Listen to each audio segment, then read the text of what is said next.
heads. Welcome everybody. We're at UAA and big weekend, senior weekend, and also big because we have one of the seniors right with us, and that's Rusty Osborne, who we recently found out is resigning from his position. Rusty, I guess I should say, why don't you spend a little longer? You haven't really been here that long.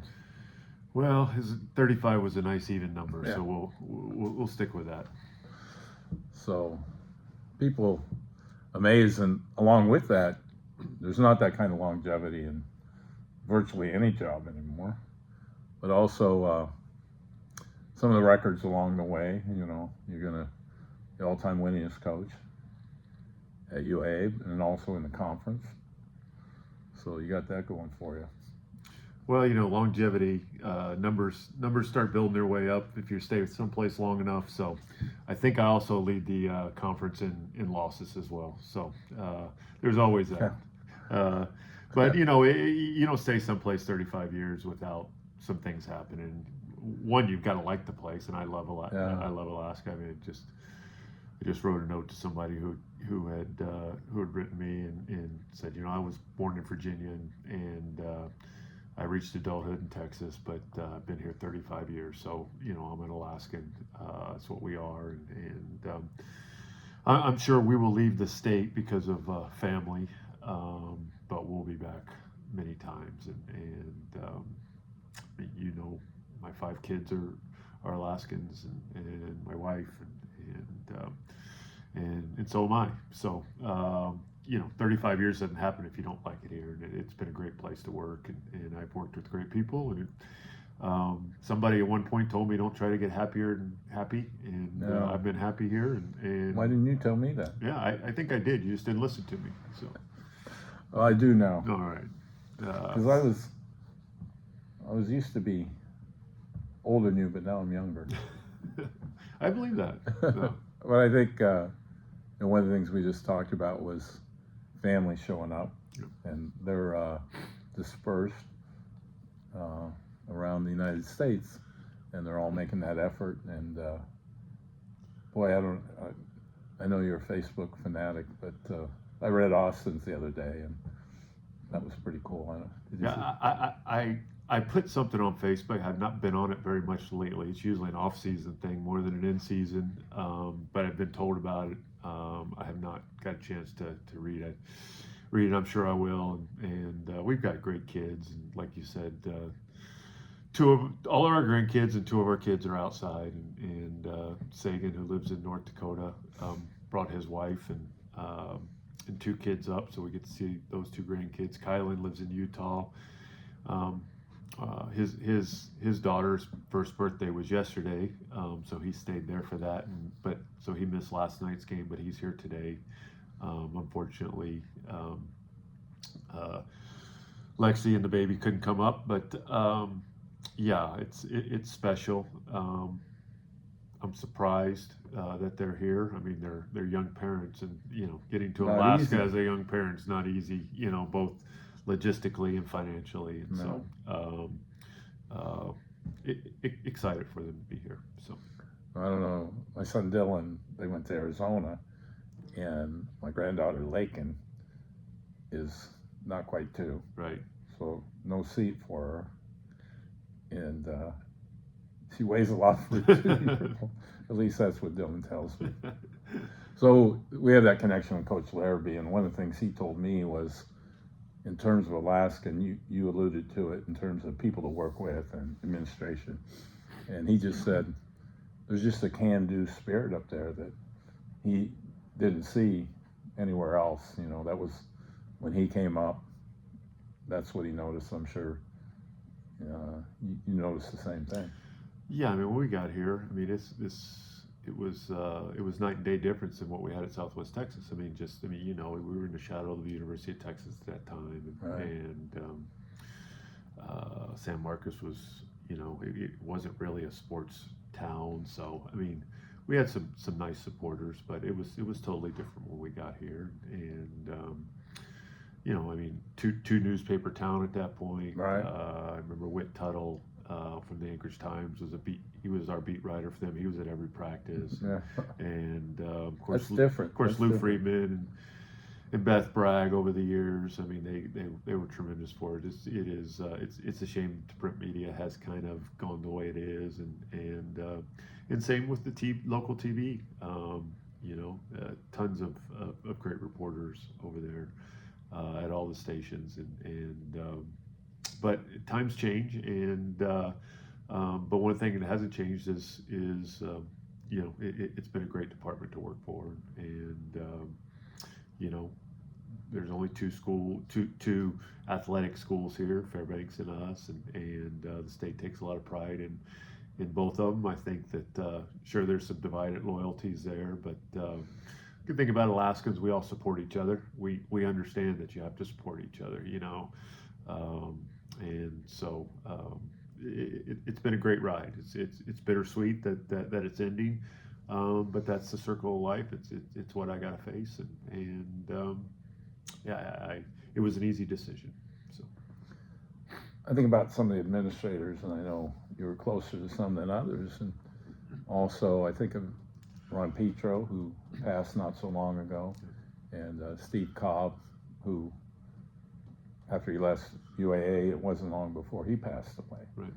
So can you reflect on those ADs and how they affected Yeah, I mean, you? Ron Petro, I mean, he's kind of the father of the modern era of UAA. I mean, he came from the East Coast and really pushed us through. And I had a good relationship with Ron. It got stronger as it went along those first few years, and it even got stronger after he left, to tell you the truth. Brian Petro, who you coached in Right. Southwest Texas and competed against, in high school, Brian and I still remain in contact. And in fact,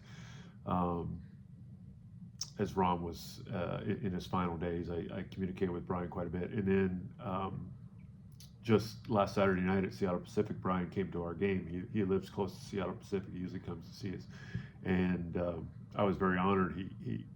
He gifted me Ron's UAA tie. He wanted me to have it. So Wow. That's it was cool. it was very, very nice gesture. And I mean, Ron was he was something else. Of course, Dr. Steve Cobb is he's a controversial figure in some people's minds, but he was a great man, and he did a lot for. I mean, we're sitting in a building that doesn't get built without him being at the helm, I don't think. And excellence was a trademark while he was here in a lot of our programs. I mean, us and the women went to Elite Eight together. Volleyball, went to that next level under his leadership and continued on.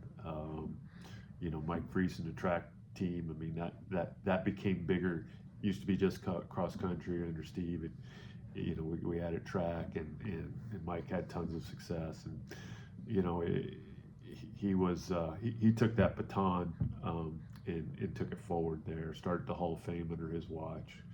A lot of great things and traditions that maybe need to be Right. fired up again. Yeah, I think we're getting to that point. And then we certainly had Harry in the interim there, Tim McDiffin in the interim there for short times, and then Keith Hackett came in at a tough time for us. It's hard taking over after somebody like Steve with his personality, and some people didn't like him. A lot of people did like him to come into that, try to massage that situation. I thought Keith, did a nice job while he was here, and then had the opportunity to move away. And then I think the one that I was really impressed with, that some people might not have gotten to know very well, is Greg Myford. Greg was with us only a short time. Well, it was actually a little longer, but it kind of overlapped the COVID period, and unfortunately, Greg lost a valiant battle with cancer, like a lot of people, and we never got to see what would have transpired with him, and so Ryan Shortwood and I had a great relationship, and now as we transition into a new AD, I think Tanya Pont and I have a good relationship, and I'm looking forward to helping her through the transition over the next few months, and before bidding adieu at some point in the fall or winter. Well, I think about Steve Cobb, and I always felt like you guys communicated so well, and I think he really supported you in a lot of ways. But when he would speak at shootout banquets, I mean, normally that wouldn't be a highly sought after ticket, but he was so good. I mean, for a guy who wasn't going to church all the time, he could preach it. Yeah. Well, Steve was he was very opinionated. He had his opinions. You didn't have to always agree with him. You know, people see the good side of Steve and I, maybe joking or standing at each other. They don't see the times where we were arguing in his office or my office. But I think the one thing that I always respected about Steve is he was a man of his word, and he also, you could argue with him and he would forget about it, you know, pretty quickly. And even though he would argue with you, he would always reflect. And if he felt, you know, he wasn't going to be stubborn just to be right, you know, he would reflect. And many times, you know, he would come back maybe the next day and say, hey, I see your point, you know, let's look at that or something like that. And that's all you want, you know, Yeah. You want to be able to make your point and have it heard and considered. And if it's valid, then hopefully you can try to act on it. And I think that's why Steve and I had such a good relationship. And I understood that he was the leader, and I didn't always agree with his decisions, but I supported all his decisions. I think he appreciated that. I mean, that's what you want as a leader, whether you're a head coach or a leader of a whole athletic department or whatever. All of our assistants their philosophies aren't going to exactly align with ours. That's okay, but they need to be aligned in order for us to be successful. And that's kind of the way I as his employee, you know, I thought of our athletic department as a team, and he needed my support. And what was one of his greatest sayings was, you know, you can't sink half a boat, you know. So if somebody's not rowing the oar and the boat goes down, everybody's going down. Here's my favorite saying, and it doesn't necessarily fit in with anything else, but he said, the church of what's happening lately. I don't even know what that means. Well, I think you watched too much Good Times when he was young. Okay. Oh, okay, I see that. So you mentioned that you're going to be here until things are in place, an AD and a coach, and I can't see you anything but totally involved in picking a coach. I will not be involved in picking a coach. I have Okay. Then I can see it. You're going to have to see it now. But I've made some recommendations. I made a few recommendations. But no, I will not be one of the decision makers. They'll have a committee, and Tanya will be making a decision, I'm sure, along with Chancellor Seamers. I'm not saying she might not ask me my opinion again, but I've shared with her, you know, again, a few names that I think would be really good. I'm sure there'll be some others in the search process that come up she might ask me about. Yeah, I mean, one of the nice things, the strange things about UAA is all us coaches have been connected all the way back to the 70s, you know, starting with Harry, you know, and Wow. Harry took over from Bliss, and then we've all been connected since then. You know, Harry turned over to Abe Eglin, and then Abe Eglin went to Weber, and Harry came back, and then Charlie worked for Harry, and then Charlie took over, and then I worked for Charlie, and I took over, and Wow. so yeah, I mean, and we have some. I've had some very successful assistants out there that I'm hoping will apply for the job, and I would love for that to carry on. If it doesn't, hey, I understand. But it is a unique aspect of this coaching, but you want to get the right person. We want to have success, and there's new challenges, you know, in the world of athletics that you know they're going to have to navigate. And I don't envy them for it. But you know, it's just their normal. It's not our normal. It's not yours and I's normal. No. It's new to us, but it's their normal, and I'm sure we're going to find somebody who's going to represent UAA in Alaska well. Well, we don't want to talk through your practice. You're getting ready to practice. Game against St. Martin's as we tape this tomorrow night. Maybe one of our last points. I've seen this both ways.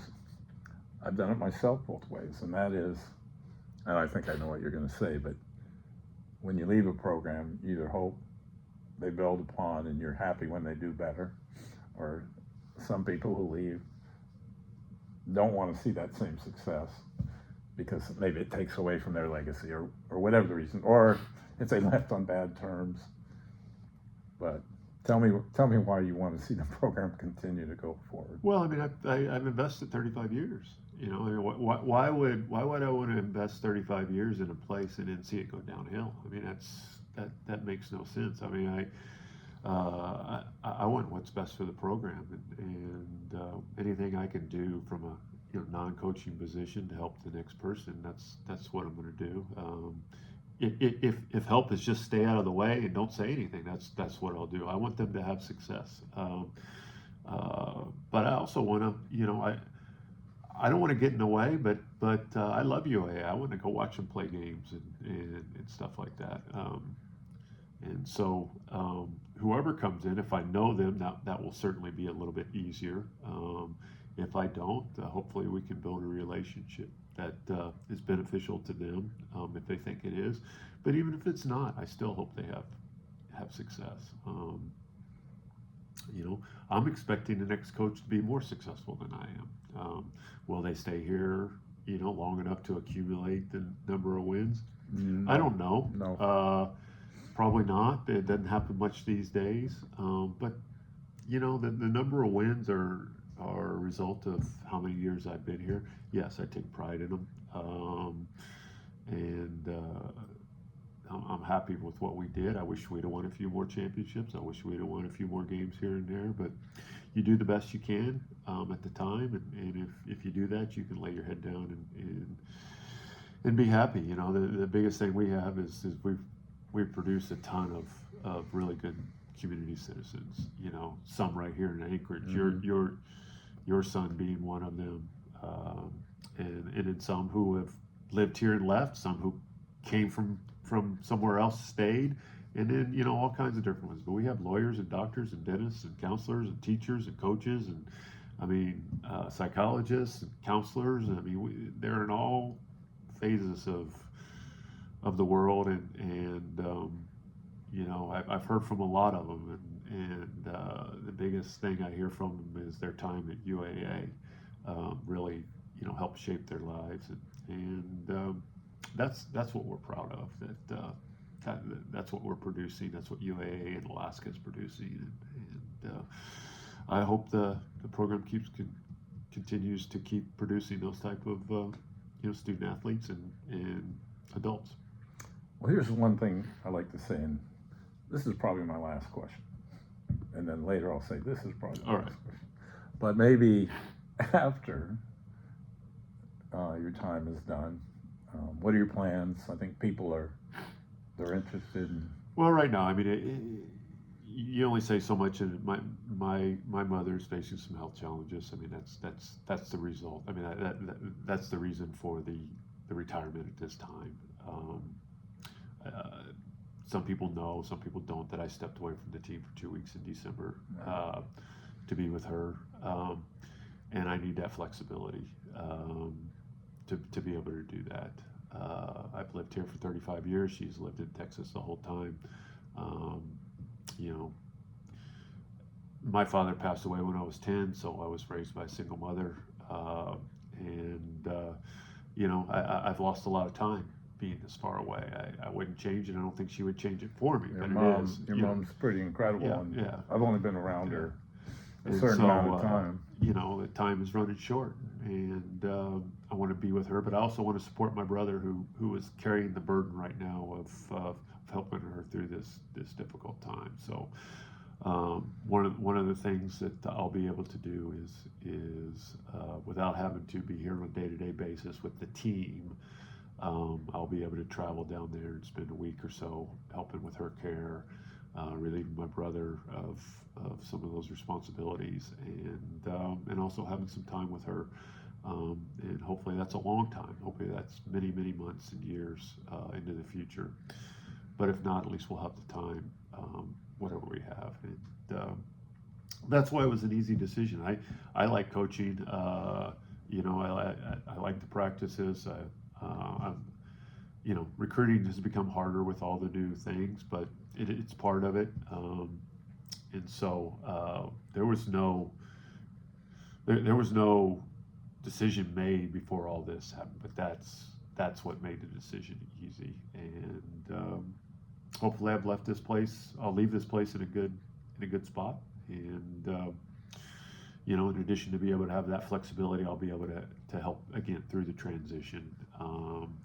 I asked acting AD Tanya Pont if she wanted me to stay on for a little bit and help with the transition. We have some spots open in administration, and I felt that if she wanted me to, I want to get back to UAA. It'd been easy for me to just say I'm gonna leave, but when I leave in the fall, I hope that we're fully staffed. We've got a new coach who's going to do a great job. Our volleyball program has a new coach who's going to do a great job, and they're ready to roll. And then we'll make decisions as a family and move forward. So. Well, you and I are going to continue to have conversations, and hopefully as part of a podcast. And I'm going to even see if I can go to the Final Four just to write it off. There you go. And having to talk. So there we go through what's been a long history here at UAA, and always a pleasure, as some officials say to me. I don't think they mean it, but it's been great, and I hope people appreciate your time here as much as I do, and as just about everybody I know appreciates the time that you've contributed here. Well, you and I have known each other for a long time, even before I came to Alaska, and we shared an office together.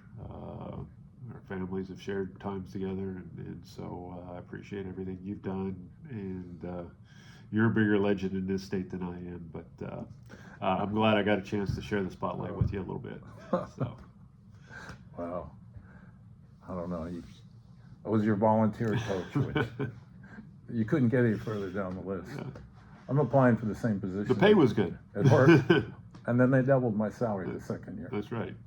I've sent in some stuff at, Oregon State. I think your son tried to get you fired at one point, though.